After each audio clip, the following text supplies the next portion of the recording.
Alors juste un mot pour dire, moi je ne suis pas du tout spécialiste des ancrages, de la géographie, de la littérature. J'ai été un petit peu projetée dans un projet qui s'appelle Ancrage, Passage, 6 écrivains en Picardie, puisque je suis maître de conférence à l'université de Picardie Jules Verne. Et on nous avait fortement incité en tant que jeune maître de conférence à répondre à un appel d'offres de la région Picardie lancé en janvier 2015. C'était un appel d'offres autour des productions et des partages des savoirs picards qui se proposait de financer des projets articulant transmission du patrimoine picard, dimension pédagogique et gros mots-clés de tous les dossiers à remplir, ludique. Il fallait que ça soit ludique. Bon, alors qui dit ludique dit numérique. Hein, voilà, sachez-le pour plus tard. Si vous faites des projets, c'est bien de mettre du numérique dedans. Alors, nous, avec Isabelle Hautebout, donc, qui n'est pas là, mais qui est la collègue avec qui j'ai piloté ce projet, donc nous sommes enseignantes-chercheuses en littérature française du 19e et du 20e, 21e siècle. On s'est dit qu'on allait mettre à disposition nos savoirs spécifiques, à disposition donc d'un public élargi et bénéficier ainsi, très stratégiquement, il faut bien le reconnaître, de la confiance renouvelée du Conseil régional à la veille d'une importante restructuration des régions. Non mais tout ça c'est vraiment vachement important en fait, parce que sinon on n'a plus de budget, on ne peut rien faire. Donc voilà, on a proposé un projet alliant mise en valeur du territoire picard et compétences de nos collègues enseignants-chercheurs ou lecteurs spécialistes. On a fait appel à des membres de sociétés savantes ou de sociétés des amis de tel ou tel écrivain, des conservateurs de bibliothèques, pour évoquer donc des auteurs ayant évoqué le patrimoine picard ou ayant évoqué le paysage picard dans leurs œuvres. Je vais y revenir. Le projet a donc retenu l'attention du Conseil régional précisément parce qu'il misait sur l'excellence et l'innovation en matière pédagogique, la forme du web documentaire étant perçue comme une forme grand public, ludique donc dans son fonctionnement, didactique surtout par les nombreuses ressources qu'elle met à disposition des internautes. Donc aussi bien des textes, de l'iconographie, tout ce qui est prolongement finalement des séquences vidéo que nous avons tournées et montées. Ce projet, donc financé par le Conseil régional, relève plus largement de ces politiques publiques territoriales qui visent à mettre en valeur les territoires en faisant appel au regard des écrivains et d'une communauté de lecteurs professionnels qui fournit un discours d'escorte donc sur la littérature. Autrement dit, des politiques publiques territoriales qui visent à façonner l'identité culturelle des lieux. Et là, je reprends ce que disait Géraldine Molina dans une étude sur l'imaginaire géographique littéraire hors du livre. Il me semble que ça relève de cette dynamique-là.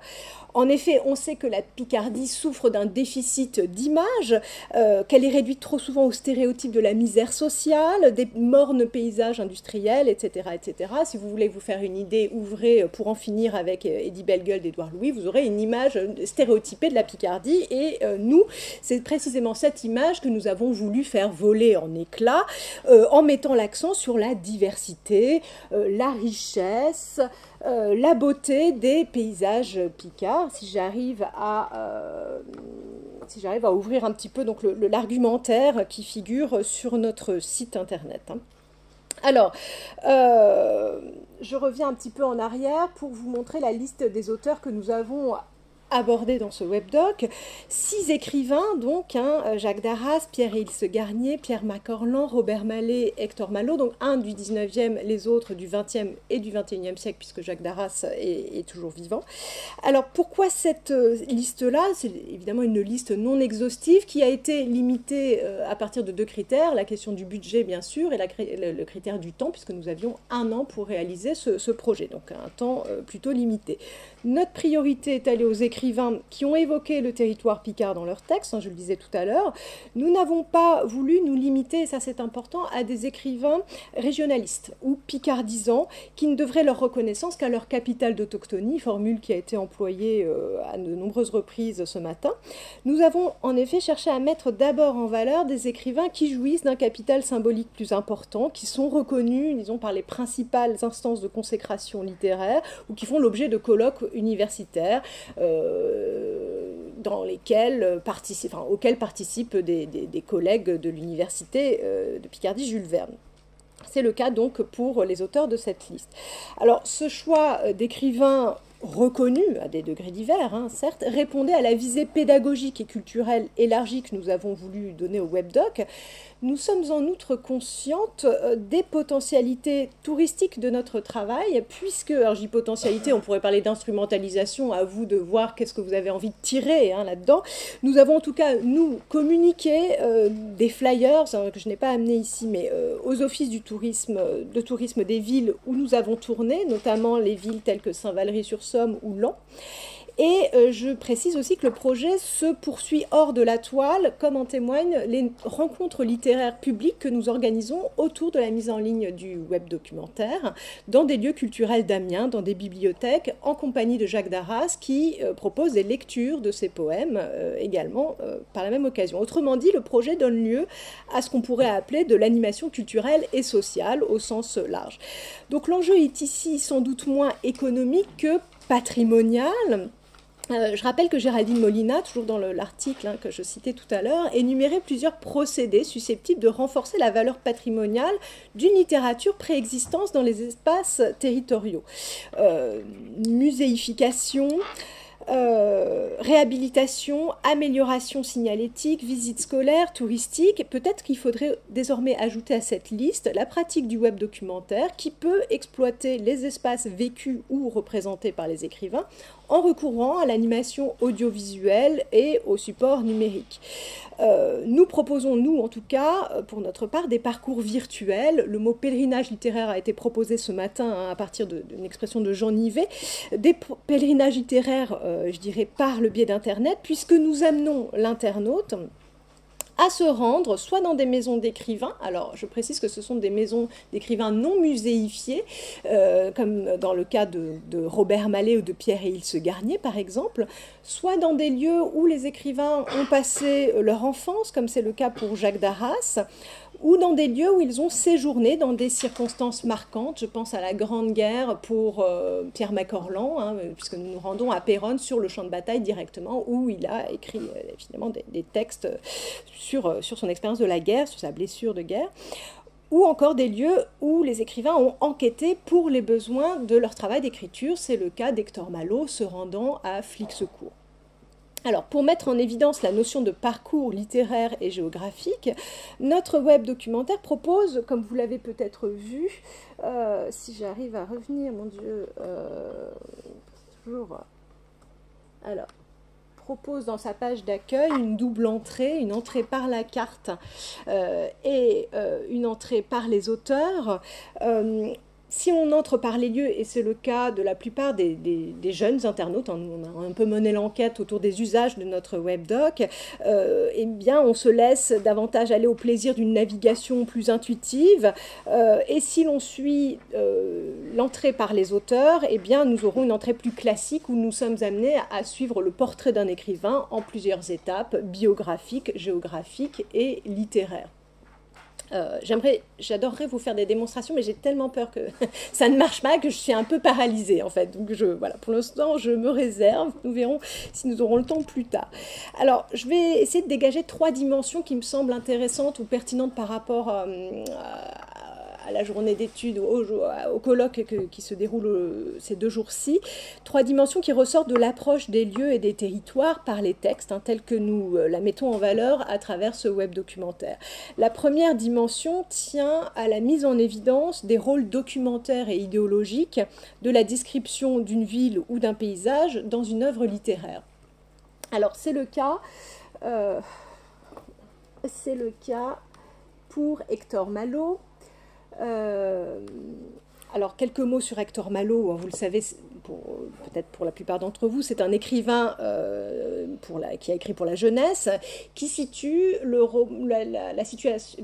l'histoire de son roman en famille à Marocourt. Un nom fictif qui a pour modèle dans la réalité Flixecourt. Alors, Flixecourt, de quoi s'agit-il? Il s'agit d'une cité ouvrière frappée par un taux de chômage important aujourd'hui. Or, au XIXe siècle, ça fait partie de ces cités industrielles très dynamiques sur le territoire de la Nièvre.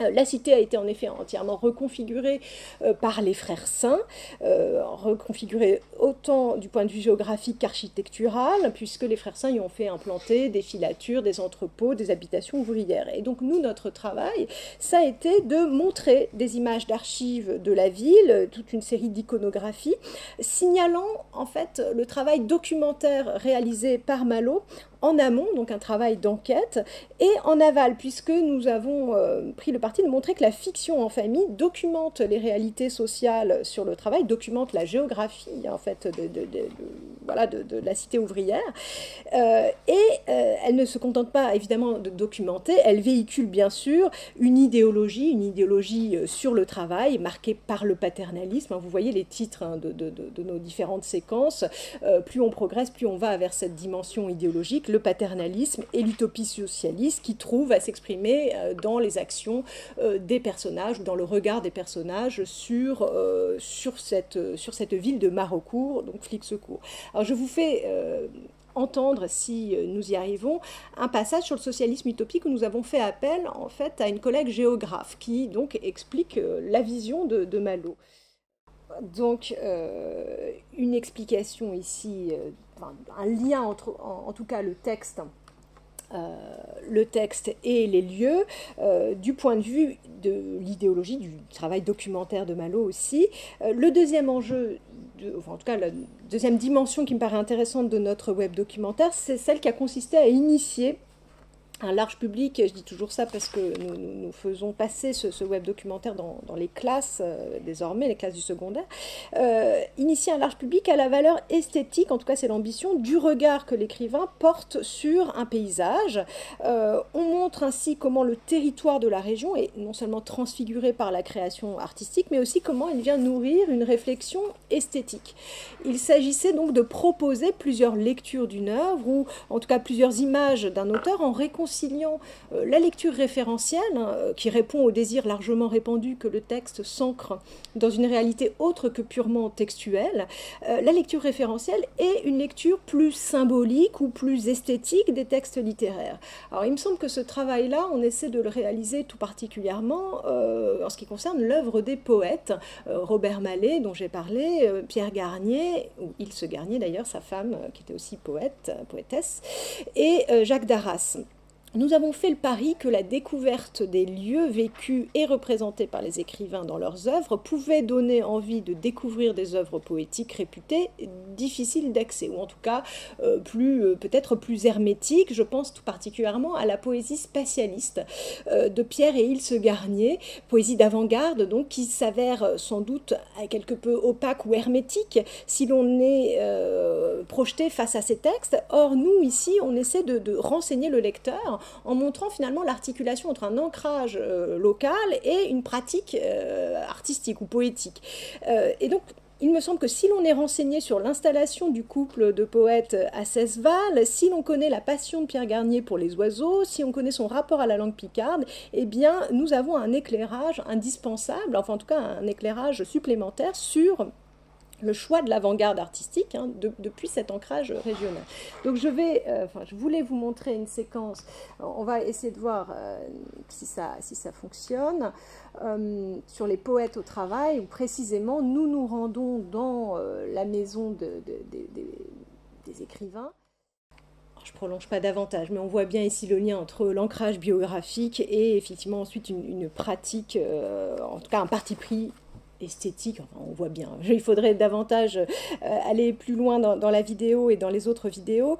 Voilà, c'était montrer l'entremêlement finalement entre le commentaire des lieux qui se mue bien souvent au fil des séquences que nous avons tournées en commentaire de l'œuvre, de la part des écrivains qui sont interrogés ou des enfants des écrivains, comme là c'était le cas pour Pierre et Ilse Garnier, puisque c'était Violette Garnier, leur fille.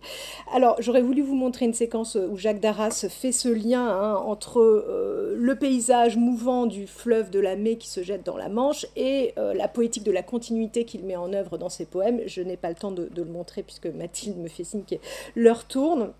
Il y avait dans ces séquences sur Darras, si vous allez les voir, la constitution carrément d'un mythe personnel de l'écrivain à partir du paysage. Donc là, ça devenait vraiment intéressant puisque Jacques Darras se mettait dans la posture du gribanier, un navigateur entre deux territoires, deux continents, la France et l'Angleterre.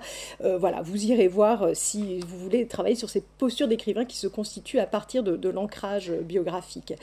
Une troisième fonction, et je terminerai par là, a trait à la patrimonialisation de l'écrivain. Patrimonialisation qui obéit à un double processus. D'une part, nous montrons comment les écrivains participent à la patrimonialisation de la Picardie par leur regard singulier sur les monuments, les traditions, les espaces, l'histoire de la région.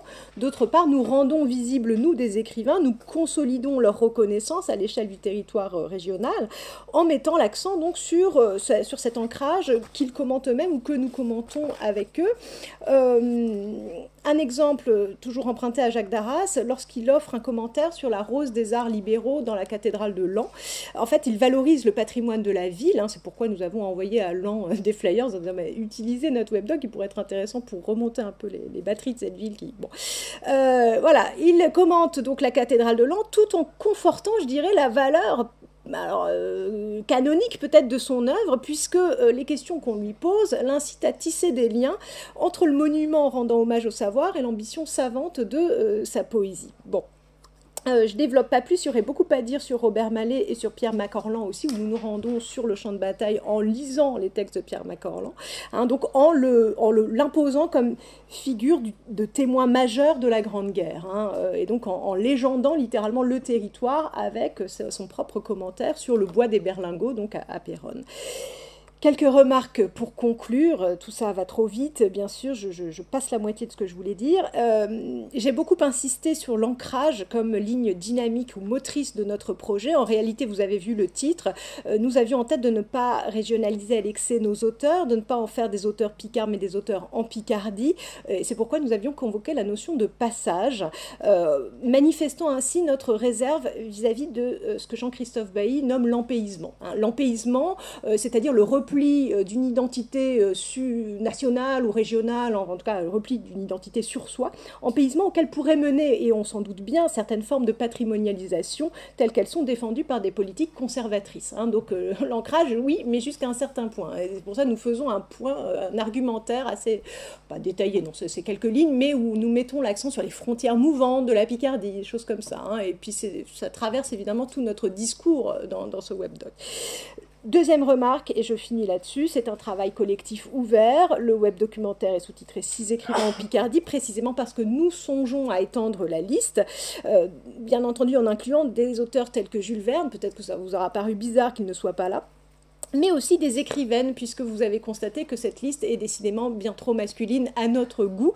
Mais voilà, nous attendons la manne soit du Conseil régional, soit de notre laboratoire, ce qui n'est quand même pas tout à fait gagné. Nous dépendons fortement des institutions aussi pour mener à bien ce type de projet, venant nous-mêmes de l'institution. Voilà, donc je vous remercie de votre attention.